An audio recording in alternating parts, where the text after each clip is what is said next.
জয় গুরু। পরম প্রেমময় শ্রী শ্রী ঠাকুরের চরণে আমার ভূমিষ্ঠ প্রণাম।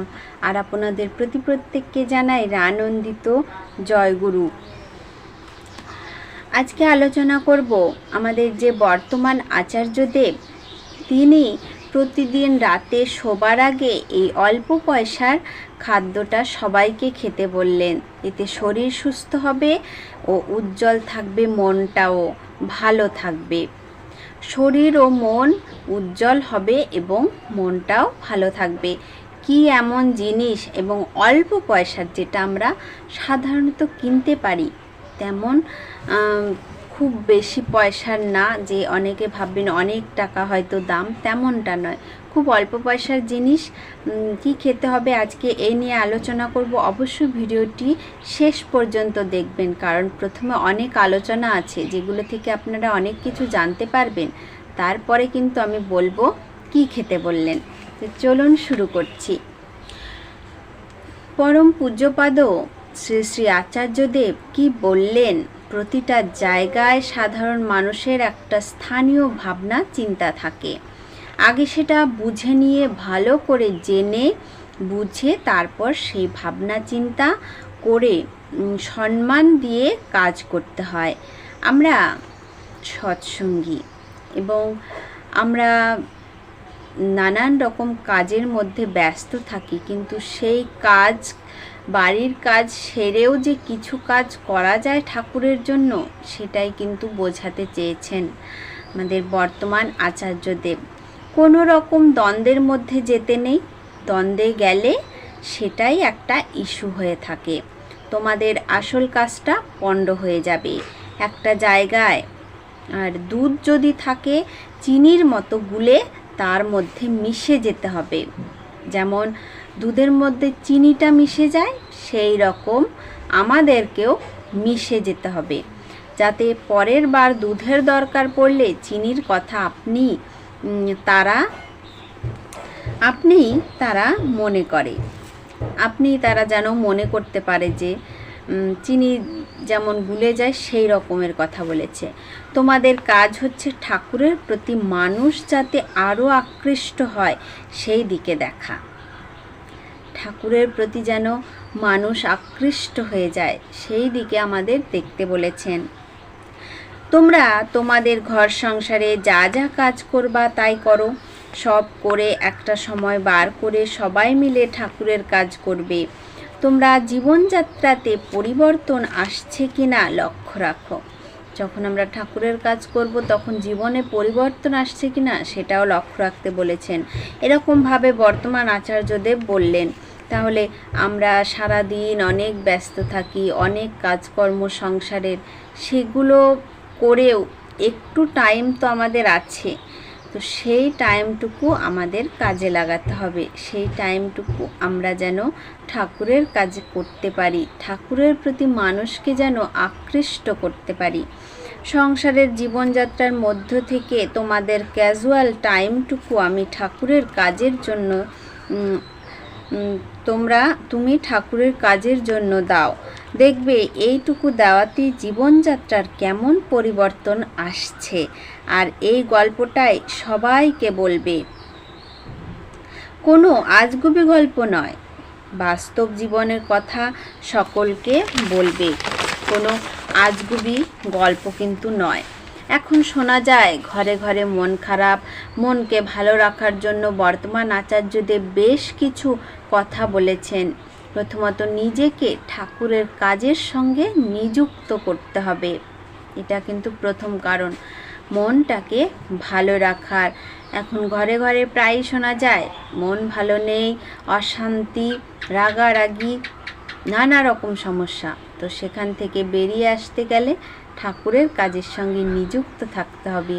আর শরীরকে ভালো রাখার জন্য কি কি খেতে বলেছেন, ঘরে ঘরে কি কি খেতে বলেছেন সেটা তো আলোচনা করবই। তো তার আগে একটু আলোচনা করে নিই। ঘরে ঘরে শুনি মন খারাপ, মন ভারাক্রান্ত। মনোবিদরা বলেছেন শুধু হাঁটো, হাঁটলেই তোমার মন ভালো হয়ে যাবে। হাঁটলে মন শরীর ভালো হবে, শরীরের পক্ষে একটা উপকারী হাঁটা। তার সঙ্গে কিন্তু মনোবিদরা বলেছেন হাঁটলে মনও ভালো থাকে। নেগেটিভিটি দূর হয়ে পজিটিভিটি আসে। হাঁটলে মনও ভালো থাকে, শরীরও ভালো থাকে। দীক্ষাপত্রের কাজে আমি বেরোচ্ছি, আমার সেই হাঁটার কাজটাও হয়ে যাচ্ছে। তাহলে একটা কাজে দুটো কাজ হয়ে যাচ্ছে।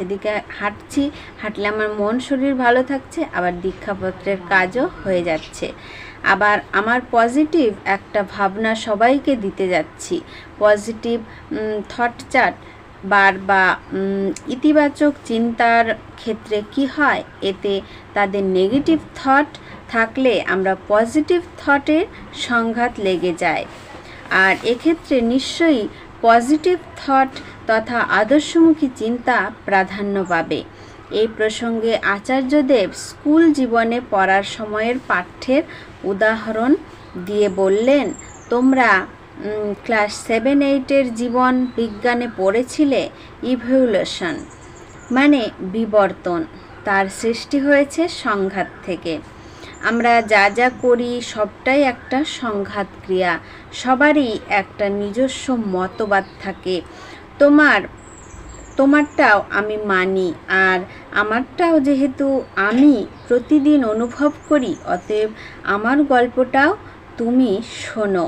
এইভাবে লোকের সাথে ভাব বিনিময়ের পরিবেশ তৈরি করতে হবে। সামাজিক সম্পর্ক প্রসারণের মধ্য দিয়ে সামাজিক স্বাস্থ্য সুরক্ষিত হবে। আমরা যজন যাজন করি তখন আমাদের মানসিক, আধ্যাত্মিক, শারীরিক 3 দিকেরই উন্নতি হয়। সুস্বাস্থ্যের যা সংজ্ঞা দিয়েছেন তা হলো শারীরিক, মানসিক, সামাজিক ও আধ্যাত্মিক। এই 4 দিক থেকে সফলতা, দৃঢ়তা। তাহলেই দীক্ষাপত্রের কাজ এমনই, যেটা করলে 4টি দিকেরই অনুশীলন হয়ে যাচ্ছে। তাহলে দীক্ষাপত্রের কাজ করলে আমাদের কি হচ্ছে? শারীরিক, মানসিক, সামাজিক ও আধ্যাত্মিক, এই 4 দিক থেকে কিন্তু আমরা সফলতা পাচ্ছি। আর এই দীক্ষাপত্রের কাজ করলে আমাদের হাঁটা হয়ে যাচ্ছে, তার সঙ্গে আমাদের শরীর মন ভালো থাকছে। আমাদের 3টি কাজ এখানে হচ্ছে। 3টি যেমন মানসিক, আধ্যাত্মিক, শারীরিক 3 দিকেরই উন্নতি। আবার তার সঙ্গে হচ্ছে শারীরিক, মানসিক, সামাজিক ও আধ্যাত্মিক। এখানে দীক্ষাপত্রের কাজ করলে এই 4 দিক থেকেই কিন্তু সফলতা আমরা পাব। নিয়মিত এবার আসি কি খেতে বললেন, যেটা খেলে আমাদের শরীর ভালো থাকবে, আমাদের মন ভালো থাকবে। খুব অল্প পয়সার জিনিস, যেটা খেলে শরীর সুস্থ থাকবে ও উজ্জ্বল থাকবে, আর মনটাও ভালো থাকবে। যখন আমাদের পেটটা ভালো থাকবে না, তখন আমাদের মনটাও ভালো থাকবে। পেটটাকে আগে ভালো রাখতে হবে। তো বর্তমান আচার্যদেব বললেন নিয়মিত ইসবগুল ও থানকুনি পাতা খাবার পরামর্শ দিয়েছেন। এটা কিন্তু আচার্যদেব বলেছেন শ্রী শ্রী ঠাকুরের কথা, কারণ শ্রী শ্রী ঠাকুরই কিন্তু বলেছিলেন নিয়মিত ইসবগুল ও থানকুনি পাতা খেতে। তিনি এখানে পরামর্শ দিচ্ছেন রাত্রে শোবার সময় ইসবগুলের ভুসি আর সকালে থানকুনি পাতা যদি সবাই খায়, এটা যদি দেশের মধ্যে প্রথা হয়ে যায় তাহলে খুব ভালো হয়। ইসবগুলের ভুসি খাওয়া অত্যন্ত ভালো, এটা পেটকে পরিষ্কার করে। ইসবগুলের ভুসিতে অন্ত্রের জারণ হয়ে সমস্ত ব্যাকটেরিয়া ওয়াশ আউট করে নিয়ে যায়। পেটে কোনো ব্যাকটেরিয়া জমতে পারে না ইসবগুলের ভুসি খেলে। এটা খুব অল্প পয়সায় বাজারে পাওয়া যায়, আপনারা অবশ্যই কিনে অল্প একটু ভিজিয়ে রেখে খেয়ে দেখবেন। এতে সকালবেলা আপনার পেটটা যেমন পরিষ্কার হবে, তেমনি আপনার পেটে কোনো ব্যাকটেরিয়া জমতে দেবে না। আমি প্রত্যেক দিন ইসবগুলের ভুসি খাই বলে আমার মলে কোনো সময় কোনো ব্যাকটেরিয়া পাই না পরীক্ষা করে। থানকুনি প্রত্যেককে খেতে হবে, এটি স্নায়ুকে সবল রাখে, অন্ত্রের বিষ প্রতিষেধক, এই দুটো সিস্টেমের পক্ষে খুবই ভালো। থানকুনি পাতা কিন্তু খুবই ভালো। থানকুনি পাতার একটি ভিডিও আমার আছে, আপনারা যদি চান আবারও দিয়ে দেব। থানকুনি পাতা খেলে কত কিছু সমস্যার যে সমাধান হয়, এমনকি ক্যান্সার পর্যন্ত নিরাময় করে এই থানকুনি পাতা। তাই সকলকে বলবো সকালবেলা আপনারা যেখান থেকেই হোক জোগাড় করে নেবেন থানকুনি পাতা। আর যদি না পান, ধরুন কোথাও পেয়ে গেলেন, তো তুলে এনে কোথাও লাগিয়ে রাখবেন যাতে আপনি প্রতিদিন খেতে পারেন। তো এই থানকুনি পাতা আর ইসবগুলের ভুসি খেতে বলেছেন শ্রী শ্রী ঠাকুর, সেটাই বলে দিলেন বর্তমান আচার্যদেব। তাহলে রাত্রিতে ইসবগুলের ভুসি খাবেন আর সকালবেলা থানকুনি পাতা। এই দুটো খুবই সস্তার জিনিস। এই দুটো থানকুনি পাতা যেমন আমরা এখানে সেখানে পেয়ে থাকি, আর ইসবগুলের ভুসি একটু কিনে নিয়ে এসে খেতে হবে। তাহলে আমাদের পেট ভালো থাকবে, মন ভালো থাকবে, শরীর সুস্থ থাকবে, শরীরটা উজ্জ্বল থাকবে। এইরকম করে নিয়ম করে মেনে চলুন, অবশ্যই আমাদের শরীর ভালো থাকবে। আর মনটা ভালো রাখার জন্য অবশ্যই হাঁটবেন, হাঁটলে মন শরীর দুটোই ভালো থাকে। সঙ্গে দীক্ষাপত্রের কাজটা করবেন। বর্তমান আচার্যদেবের অনুরোধ, ঠাকুরের প্রতি যাতে মানুষ আকৃষ্ট হয় সেদিকেও নজর রাখতে হবে। আজকের আলোচনা প্রসঙ্গ এই পর্যন্তই। আবারও আসবো নতুন কোনো আলোচনা নিয়ে। জয় গুরু।